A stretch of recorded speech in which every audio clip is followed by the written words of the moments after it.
Bon, alors ce que vous voyez en ce moment, je vous rassure, ce sont des images d'archives, quoique c'est cette météo que certaines régions pourraient connaître aujourd'hui. C'est l'hiver qui s'en vient et chaque année, c'est la même chose. Les autorités demandent de faire preuve de prudence, d'adapter sa conduite. Mais qu'est-ce que ça veut dire exactement adapter sa conduite? Bien, on va poser la question à Bertrand Godin, qui est pilote automobile et expert en sécurité routière. Bonjour, Monsieur Godin, merci d'être des nôtres. Hey, bon matin! Alors, je vois que vous êtes déjà dans votre véhicule. Est-ce que vous, là où vous êtes, la chaussée, elle est dégagée?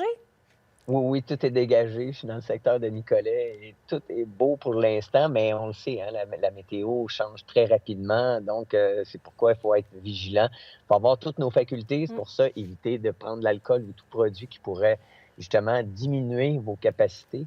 Et parce que justement, le mode neige, on le sait, on a le bouton dans la voiture, mais il faut aussi mentalement se mettre en mode neige, c'est-à-dire euh, beaucoup plus de douceur avec la voiture, autant dans les accélérations, les freinages. Donc, d'avoir de la distance, ça devient vraiment une valeur essentielle. Et aussi, avoir un pare-brise et les vitres latérales Bien bien dégagées dégagée. tout le temps. Oui, parce que bon, la conduite, c'est des connaissances du sens de l'observation. Donc, être extrêmement vigilant aussi sur la lecture de la chaussée qui évolue très rapidement. Souvent, lorsqu'il n'y a pas eu d'abrasif, les premières neiges, qu'est-ce qui arrive, c'est que les gens, bon, s'en vont, ça va bien, et quand on arrive pour freiner, c'est là qu'on est surpris par la Mm. chaussée. Je dis toujours, faites un petit test de freinage quand il n'y a personne derrière, Oui. personne devant.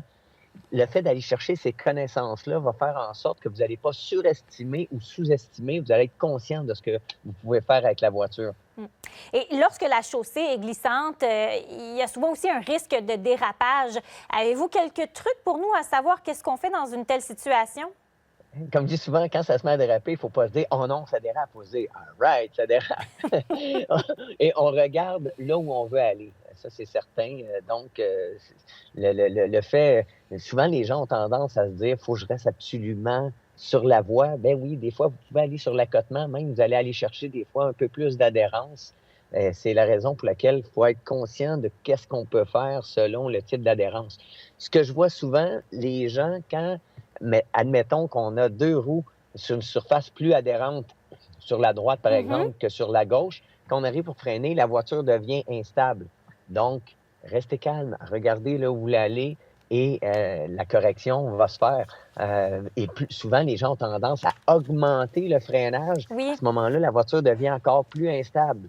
Le fait d'avoir de la distance, ça va vous permettre de pouvoir relâcher le frein doucement et regagner la stabilité à ce niveau-là. Mais vous pouvez toujours le contrôler avec le volant. C'est les yeux qui amènent les mains, comme on dit. Lorsqu'on parle de pluie verglaçante, c'est quoi le plus gros danger sur les routes? Ben, c'est souvent lorsqu'on est en équilibre, mettons, sur l'autoroute. Vous savez, lorsqu'on est, mettons, à 100 km/h, on ne demande pas d'effort aux pneus Mm. comme tel. C'est ça que j'appelle être en équilibre, c'est-à-dire il n'y a pas de freinage, pas d'accélération. Et là, on perd la notion d'adhérence.